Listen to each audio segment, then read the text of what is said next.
Halo semuanya, perkenalkan nama saya Kitlin Naomi dan hari ini saya akan menjelaskan mengenai PSAK 1 penyajian laporan keuangan.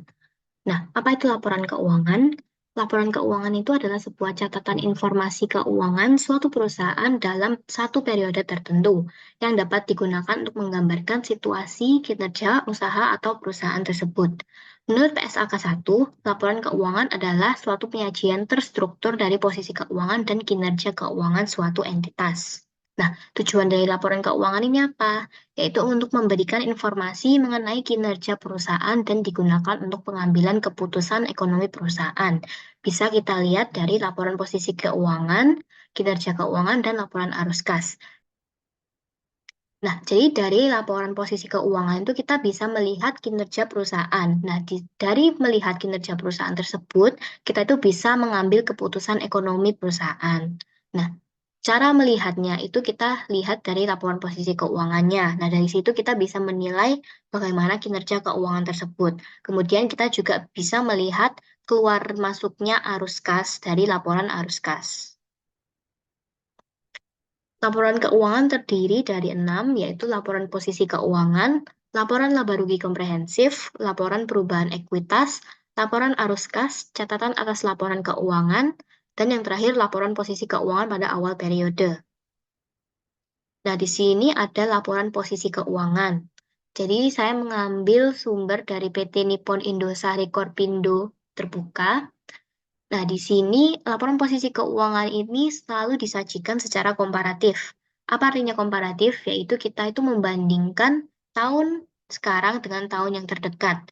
Nah, jadi di sini kita itu mau meninjau laporan posisi keuangan tahun 2022, lalu kita membandingkannya dengan tahun 2021. Nah, laporan posisi keuangan ini dibagi menjadi 3, yaitu aset, liabilitas, ekuitas. Di sini aset dibagi menjadi 2 lagi, yaitu aset lancar dan aset tidak lancar. Aset lancar di sini termasuk kas dan setara kas, kemudian piutang usaha, kemudian persediaan, kemudian beban dibayar di muka, contohnya itu pajak dibayar di muka, dan lain-lain. Kemudian yang aset tidak lancar itu ada aset tetap dan aset tidak berwujud.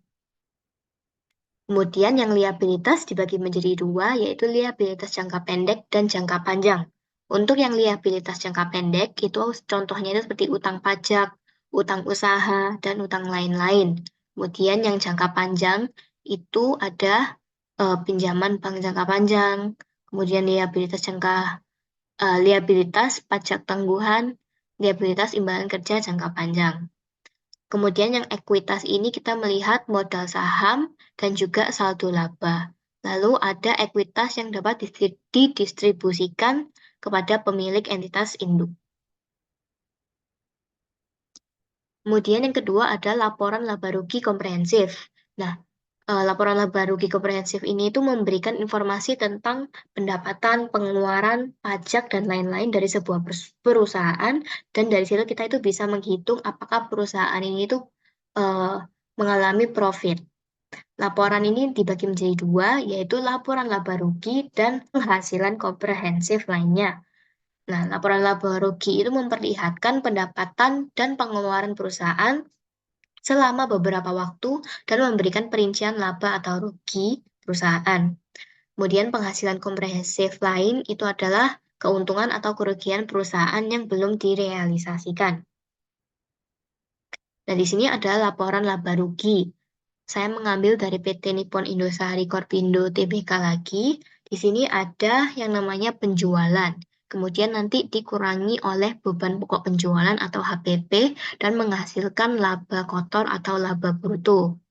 Di sini juga ada beban usaha, kemudian eh, ditambah penghasilan operasi lainnya dan dikurangi beban operasi lainnya dan hasilnya adalah laba usaha. Kemudian di sini juga ada laba sebelum pajak penghasilan. Lalu ada laba periode berjalan, kemudian laba rugi komprehensif lain periode berjalan setelah pajak.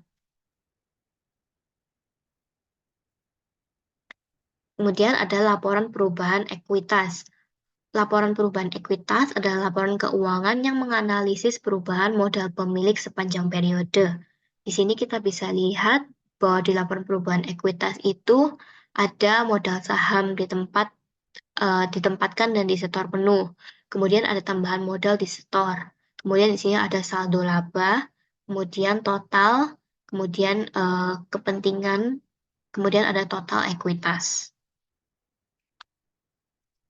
Nah, di sini ada laporan arus kas. Tujuannya itu menyajikan informasi mengenai masuk dan keluarnya kas dalam satu periode akuntansi.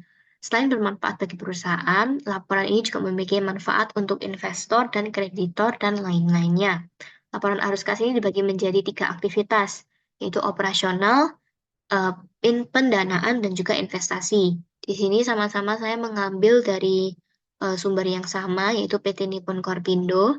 Di sini ada arus kas dari aktivitas operasi, yaitu aktivitas operasi itu aktivitas untuk kegiatan perusahaan sehari-hari. Kemudian pendanaan di sini itu penerimaan ataupun pembayaran bank. Yang terakhir adalah laporan keuangan pada awal periode. Laporan posisi keuangan pada awal periode terdekat sebelumnya ketika entitas itu menerapkan suatu kebijakan akuntansi secara retrospektif atau membuat penyajian kembali pos-pos keuangan atau ketika entitas itu melakukan reklasifikasi atas pos-pos laporan keuangannya. Sekian presentasi dari saya. Semoga video ini dapat bermanfaat bagi kalian semua. Terima kasih.